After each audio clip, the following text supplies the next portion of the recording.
first myth that I often hear is that notes don't have to be pretty. It doesn't matter how they look as long as they contain the information. But this couldn't be further from the truth. For example, just look at my physics notes and how they changed from the first term of my diploma to the last term of the diploma. At first they were all in one color and not neat whatsoever, and I couldn't really tell which sections were important, which sections were heading, and which sections I had to memorize. However, finally, in my last term of the diploma, there's diagrams, there's different colors, my eyes are attracted to different things on the page, I highlight the things that are incredibly important or stuff that I have to memorize. Red represents headings or important information, whilst blue represents subheadings.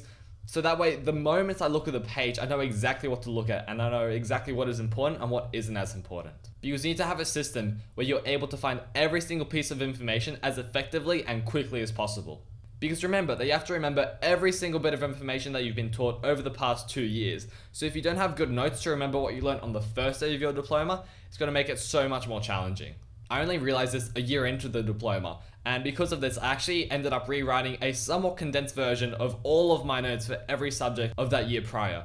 And if your notes right now aren't the best, it's actually a good revision technique to go through the textbook again and to rewrite your notes in a condensed version. Now what I'm saying is do not copy your notes from one book to the other. That is just mindless work. Instead, if your brain is working to condense the notes you already have and make them very easy to understand, now that is a good revision technique.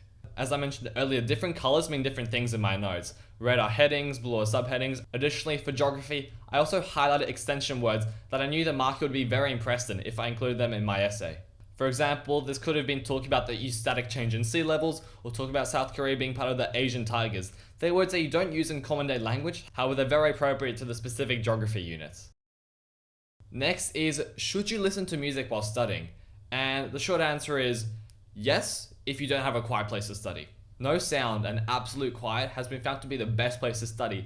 However, if your surroundings are quite loud, then you'll definitely want to put in some study music. And whenever you're listening to study music, make sure that there are no lyrics, so instrumental tracks are preferred, and also classical music, as we've all heard, is by far the best choice. However, I found that not all types of classical music were the same, and not all of them actually helped me focus. Some of them ended up being quite distracting. And this is where I found Brain FM, which helped me focus for hours on end when I was revising. At Brain FM, they have music that is specifically designed to be perfect for studying, and I found that when I was using this, it was incredibly effective. And honestly, before my exam, I couldn't study if I wasn't listening to Brain FM music. It's not the cheapest thing ever, and of course there's a lot of alternatives, but for the 5 minutes before the exams, this is why I put my headphones on, get Brain FM playing, and then get out my cheat sheet and read through it. I found it incredibly useful, but of course there's a lot of other music out there that helps out too. And finally, the debate whether you should type or handwrite your notes. Honestly, if you type out your notes during class, you'll most likely end up just transcribing what your teacher's saying without even putting any effort into it. So it's not helping you learn new content at all. Because remember that more notes isn't necessarily better. If your brain isn't working whilst you're writing them, you're not going to remember it. When you have more notes, it can sometimes be overwhelming to go back on those notes and sort through it when you have pages of notes just for that one lesson. Meanwhile, you can handwrite much slower than you type, so you know that when you're handwriting, it's going to be a condensed version of what you need, but it's also going to be the most important things that you need. It's the core of the topics that you need to know. By handwriting, it teaches you to pay attention and focus on only the most important aspects of each topic.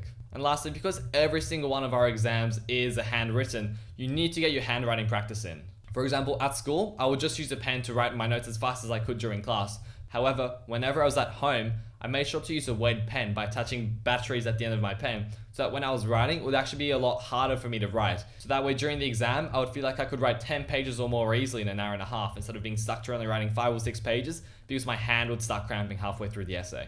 So essentially, yes, notes need to be pretty, but don't go overboard and add tons of calligraphy. Just make it look nice and make sure that you have a system for your notes. Secondly, music. Yes, it's good to listen to music if you don't have a perfectly quiet spot. And lastly, your notes should really be handwritten. There's no great reason for your notes to be typed on the computer. Even if it's for diagrams, it's sometimes good practice to write it out by hand because again, it engages your kinesthetic learner. So it's really useful to handwrite your notes.